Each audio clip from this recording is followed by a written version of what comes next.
People, welcome back. You are now tuned in to the Millennial View. Welcome to another segment of the podcast. I am your host, Sprint Ravers, ladies and gentlemen. Be sure to like, share, subscribe, drop a comment below because it is important to have that discussion with your friends. Another artist on the horizon, people. You already know I gotta bring in the people to, push their, work. Projects, support the movements, you know what I'm saying, people. This is a very good friend of mine, and he did a song with my cousin, Big Up Stacey. People, ladies and gentlemen, I want you to please welcome Antonio Zero.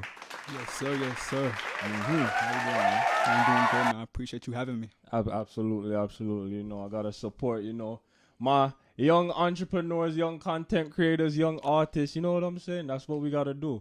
So, you're from Queens or? I'm originally from Westbury, Long Island. Westbury, Long Island. Mm-hmm. Born and raised there, or were you born? Because I saw the Puerto Rican flag in your bio. So were you born in Puerto Rico? My family's from Puerto Rico. I'm just proud of my heritage. Got you. Oh, you know what's crazy? Crazy thing is, I was born here, but you see that flag behind you? That's where my family comes from. You know what I'm saying? And people ask me, oh, well, how do you have the accent? Why is your accent so strong? Blah, blah, blah. I'm like, dude, I embrace the culture. You know what I'm saying? Once I embrace it, then it's like, you would think I'm, fresh off the boat. Yeah. You know what I'm saying? But yeah, it's all about, learning about the culture and where your family comes from. You know what I'm saying? You want to carry that legacy on. That's your roots right there. Yeah, absolutely, exactly. So I do respect the fact that you carry on your culture as well. So, is hip hop popular in Puerto Rico? In Puerto Rico, it's more like a reggaeton scene right now with Bad Bunny. He's popping off. But hip hop is worldwide right now. Okay, it's everywhere. Did you ever consider yourself getting into reggaeton? Reggaeton? Between you and me, yeah.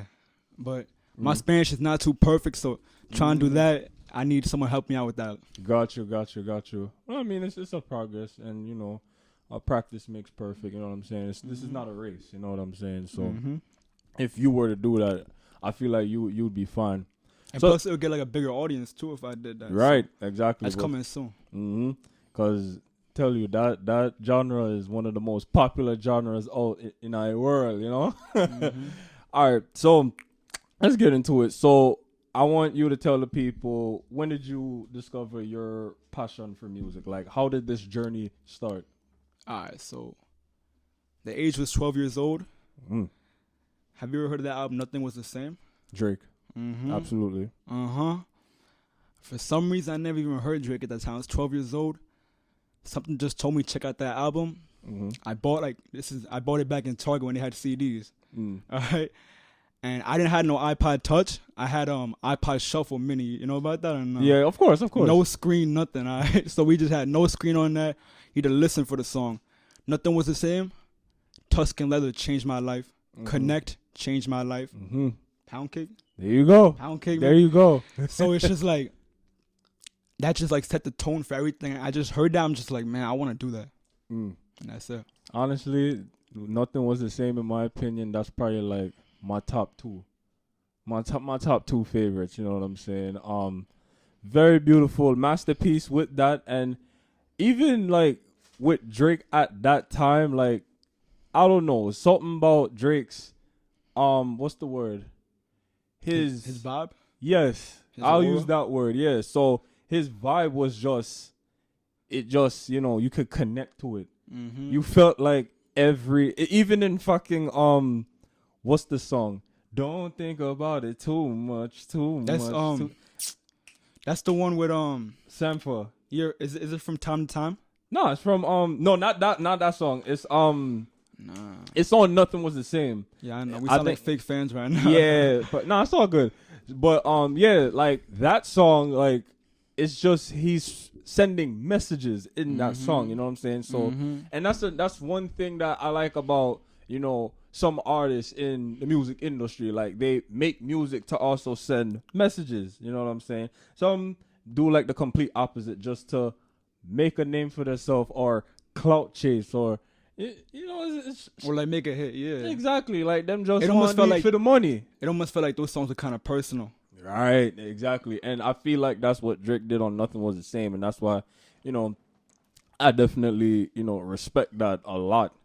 You know what I'm saying? So it's very interesting how you encountered that album, and that album pushed you to jumpstart your music journey. You know what I'm saying? So I really Shout out Drake. shout out Drake, definitely, absolutely. So now I want you to tell the people how you came up with the name Antonio Zero. Tell the people who is Antonio Zero. All right, so I'm gonna start with who is Antonio Zero. Mm-hmm. I say visionary, trendsetter, history in the making, and that's just me. Absolutely. But how I got the name, at first I really had trouble coming up with a name because it's like the hardest thing ever. Come up with your own name, you know? So then I just looked at my life. I looked at my family, looked at my friends. I noticed like my life, my family, who we are, we're all high energy. I noticed we go 0 to 100, right? I like that, 0 to 100, but that's a little bit too long. Right. Cut it down, Antonio Zero.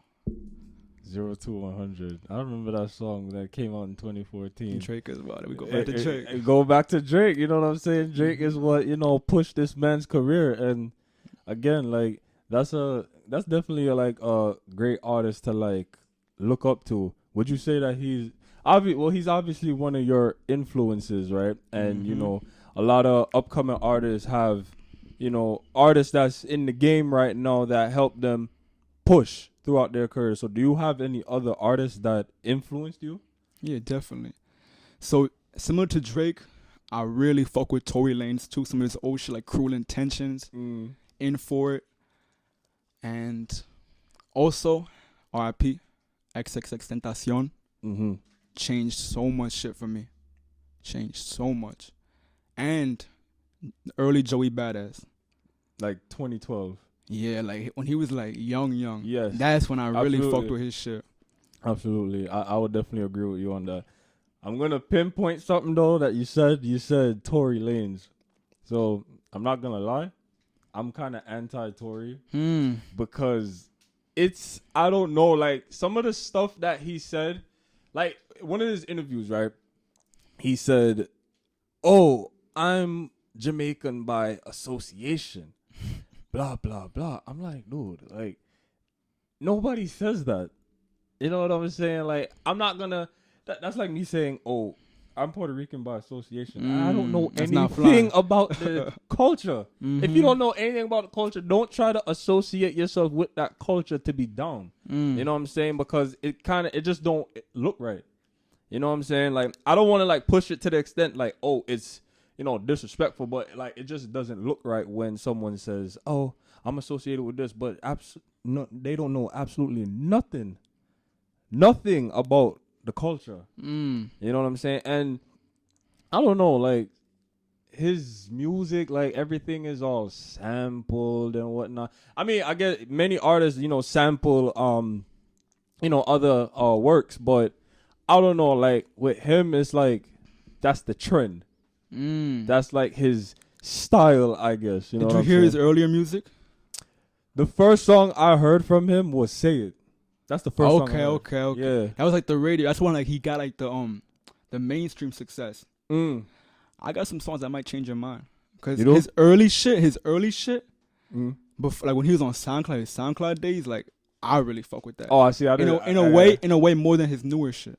Oh, you see, I didn't know that he was coming up from SoundCloud. I didn't know that. So yeah, I mean, you could definitely send me that, and I would probably get a second opinion on that because that's something I really didn't know at all. You know what I'm saying?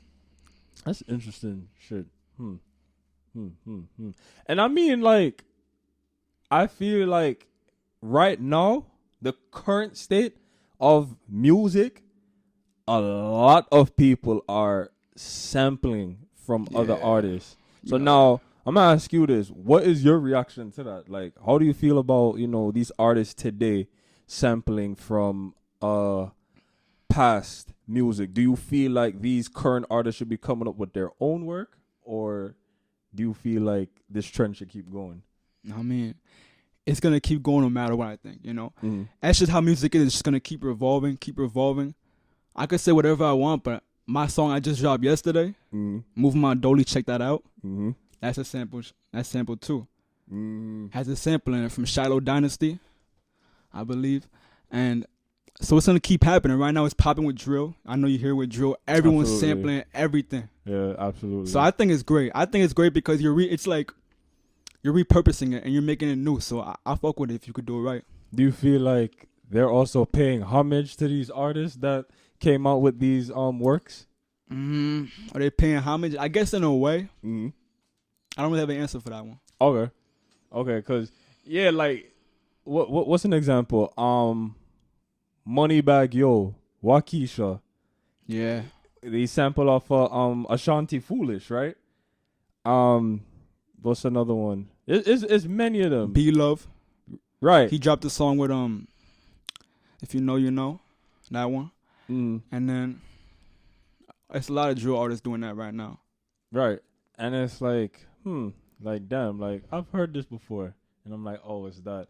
And it's like I'm so quick to point out the samples, like, oh, here we go. That's Kanye's All Falls Down, or that's 50 Cent in the Club, whatever. Like I hear it so quick, you know what I'm saying? But that means it's working then, because it gets your attention, and it's kind of like it's familiar to you, so you're in a way more likely to check it out. That is true. That is true. Yeah, I mean, me personally, I have nothing against it, but it's just like, oh wow, like this is really what music has become today. Like all that, creative, ideal thing is just boom out the window. Now it's just, all right, let's just get a twist of sampling and then mix it in with some trap sounds.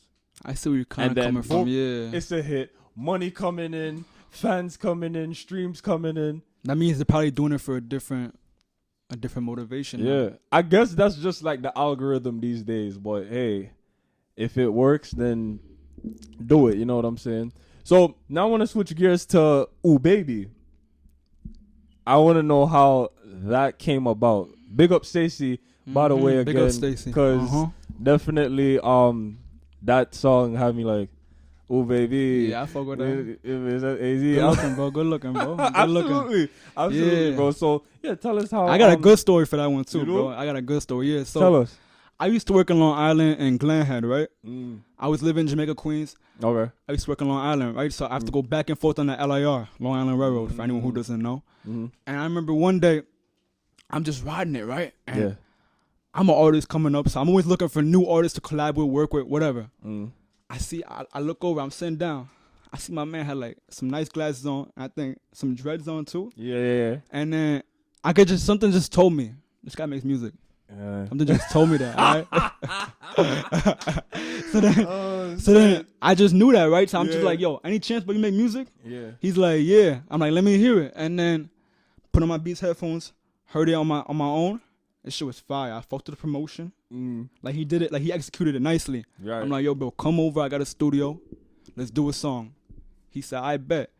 By like 2 weeks later, it was recorded. And then we dropped it like a month later, and it's been good ever since.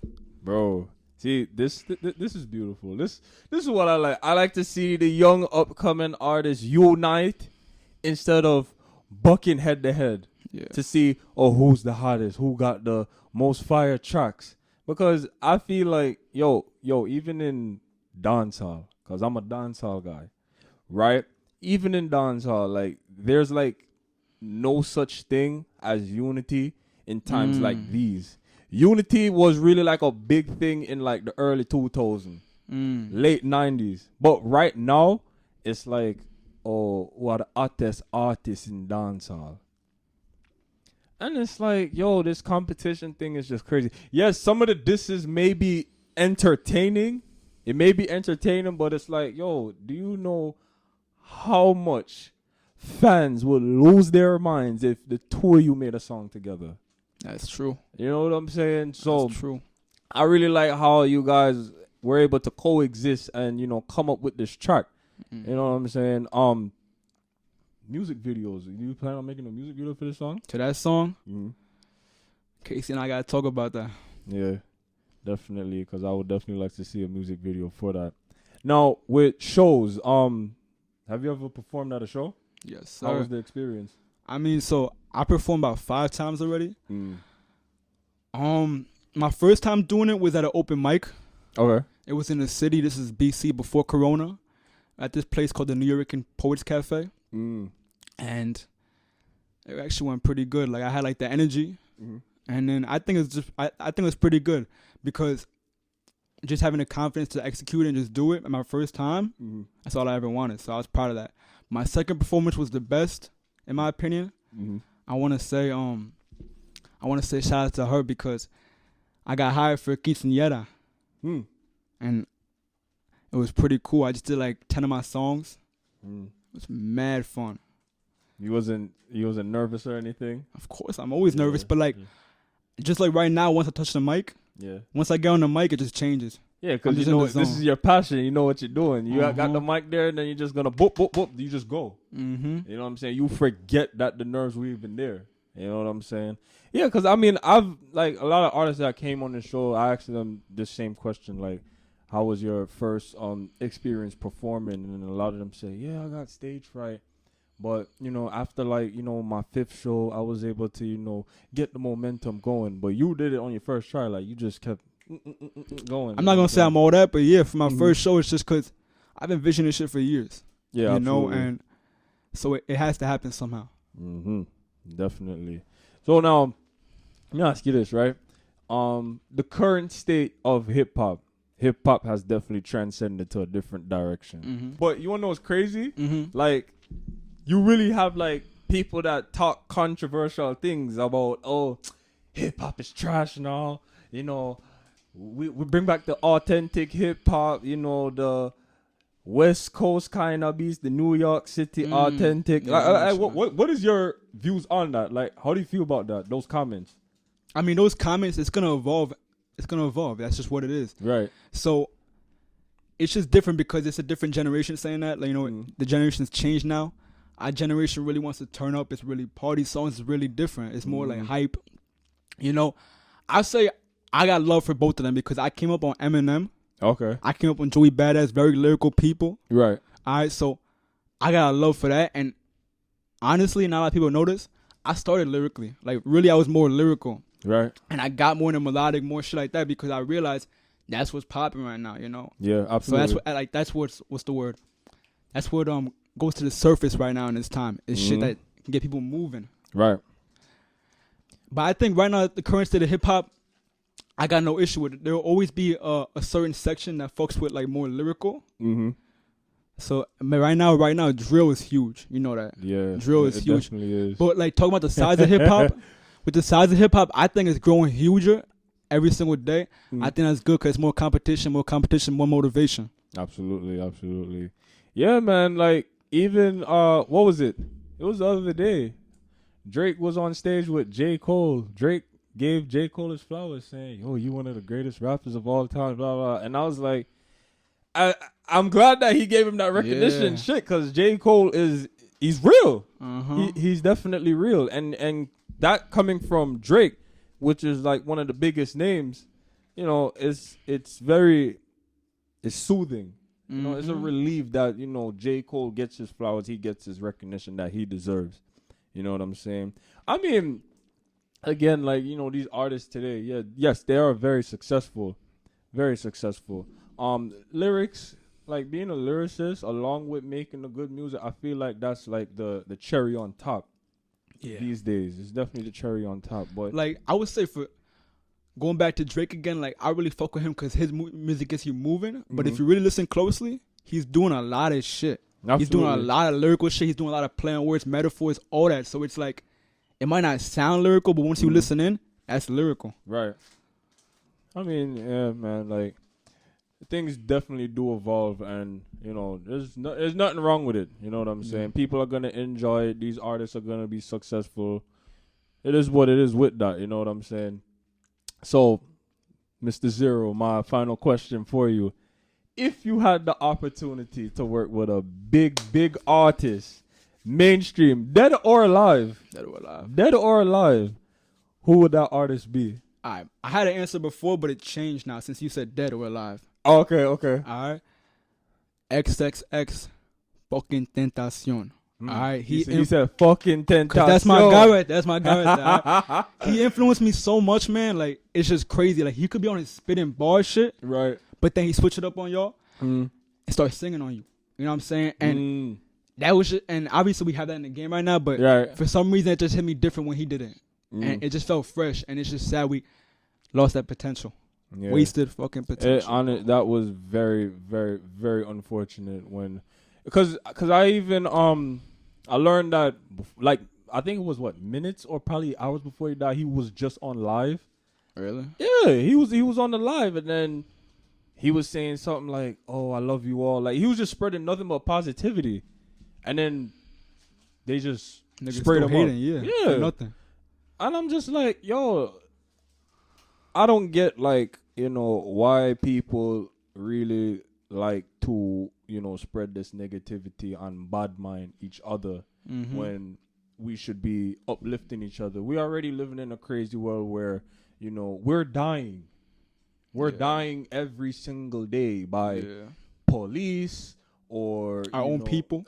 Even our own people. It's crazy. We're dying, and it's like, when is it gonna be the time that we come together, coexist, and unite? You know what I'm saying? Like, we're really taking away, people that can bring uplifting into the world, into the society, and for what? Why take us away? You know what I'm saying? It's very, I don't know. It's devastating. It's definitely devastating. Rest in peace, Tentacion. Like, it's just ridiculous, So you say Tentacion and who else? Oh, the collab with? Yeah. Or is he the only one? Like, nah, I could go on for days. I can want to collab with everybody. But I mean, it could be more than one person you could say. All right, then. So then, if someone else then?